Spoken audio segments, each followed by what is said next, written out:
¿Qué sonido es este? ¿Estridor, sibilancia o crepitantes finos? Escuchemos.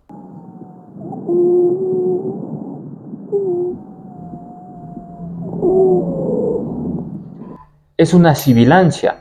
La sibilancia se caracteriza por ser de tonalidad aguda, se localiza en la mayor parte del tórax y se transmite a la boca, y se le encuentra en enfermedades como son asma y EPOC, cuerpo extraño, anillos vasculares y tumores. No te olvides, dale me gusta y sígueme para más contenido médico.